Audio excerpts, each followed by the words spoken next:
Hospital in Halifax loses heat and water due to water main break. The widow of an injured seasonal migrant worker wants better working conditions in Ontario farms. The CMHC forecasts even higher housing costs in 2026.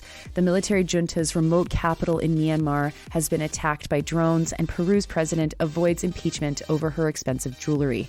Good morning. It's Friday, April 5th. That's right, it is Friday. I'm Nora. Here are your headlines.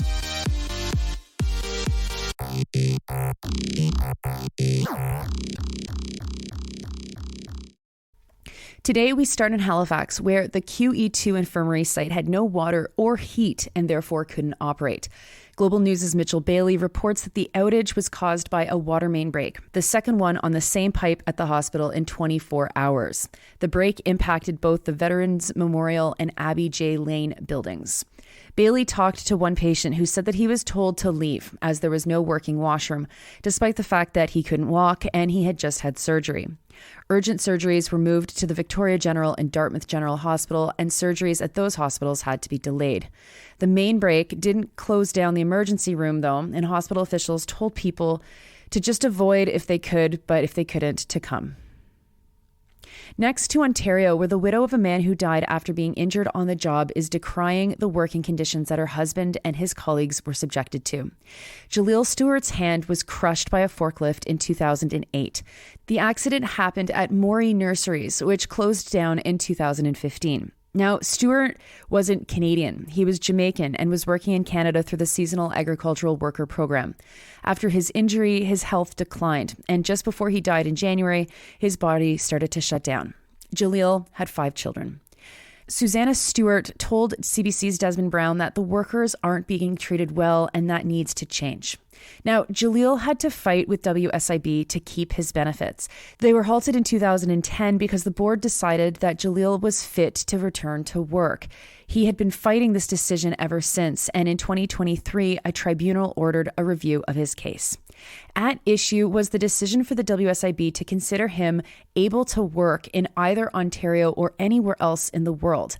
David Arruda, the legal caseworker on his file, said that they want the decision to be made considering Ontario's labour market rather than any labour market in the world. And they're hoping that the case can still go ahead posthumously so that Stewart's family can get the money that he's owed. Next, to bad news, unless you're a landlord. The Canada Mortgage and Housing Corporation is predicting that housing prices will, quote, reach new highs by 2026, unquote. That optimistic writing is care of an unbylined article from the Canadian Press. The CMHC is assuming this because housing supply in Canada will not keep up with demand. Simple, basic, classical economics for you there. The article is full of CMHC's official line with things like this, quote, housing prices will rebound, unquote. Rebound as if they've dropped significantly. They are lower than they were at their peak in 2022. They are about 15% lower. But to hear housing prices as if they need to rebound is kind of dystopian, is it not? Are we not already paying some of the highest costs of housing in the world? Anyway, the rest of this article is just what the CMHC thinks will happen with new home buys and doesn't cite anyone else. In fact, it might as well be a press release. Actually, there is no news in the piece at all, despite the massive pressure that it will place on the people who are already struggling with the affordability crisis. Luckily, these forecasts assume nothing will really change from now until then, even though we can all see that we'll probably be in the middle of World War III. So, 2026. Okay. Next to international news and first to Myanmar. The country's national unity government undertook an unprecedented military attack using drones against the city of Naypyidaw, reports Al Jazeera. Naypyidaw is located in a remote part of Myanmar, and it's home to a secret capital that was built by a previous military regime. It's there that the junta government holds its position. The National Unity Government includes politicians who were removed from office in February 2021 following the coup. The NUG spokesperson Kia Za said that the attacks were a success, but that they didn't say where they had hit. The official media organ of the junta said that no one died and nothing was destroyed by the attack. The NUG says that they are aware of casualties. Fighting between the junta, which is comprised of the country's military, and anti-coup groups has displaced more than 2.8 million people. The UN says that 18 million people are in dire need of humanitarian assistance. Yesterday, the UN Human Rights Council adopted a motion that calls for UN member states to stop exporting, selling, or transferring jet fuel to Myanmar. And finally to Peru, where Dina Boluarte has survived an impeachment attempt. It was the third attempt to impeach her. This latest attempt was related to a Rolex watch that is worth, analysts say, $500,000. Her house was raided and her cabinet resigned in response. In addition to her Rolexes, she also has other jewelry and unexplained deposits in her accounts. Before she was president, she earned $1,000 per month, making it curious that she's got money now for all of these expensive items. The impeachment motion didn't clear the first hurdle of being added to the agenda for debate. The narrowest of margins that it failed at was 49 to 33 with 12 abstentions. And the second time that it was voted on, the margin was even larger.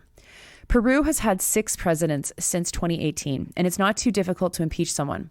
The Constitution allows people to be impeached based on quote-unquote moral incapacity, which doesn't actually need any legal backing or wrongdoing. All it takes is 87 votes in favor, reports Al Jazeera. Pedro Castillo, the president before Boluarte, was impeached after he tried to dissolve Congress by decree in December 2022. That impeachment attempt was the 4th one that he had faced. Since Boluarte became president, there have been massive protests that were met with violence. When Castillo was arrested, 49 people were killed by government forces. Boluarte is in the middle of a constitutional complaint about how the government responded to the protests that were held in support of Castillo. Those are your headlines for Friday, April 5th. I'm Nora. You're listening to this podcast at sandyandnora.com, on the Real News Network podcast feed, and anywhere you get your podcasts. I hope you have a great weekend. The weekend already. I hope you have a wonderful weekend. I hope you get a little bit of rest and time off. Actually, I hope you get a lot of rest and time off. And I'll talk to you on the other side.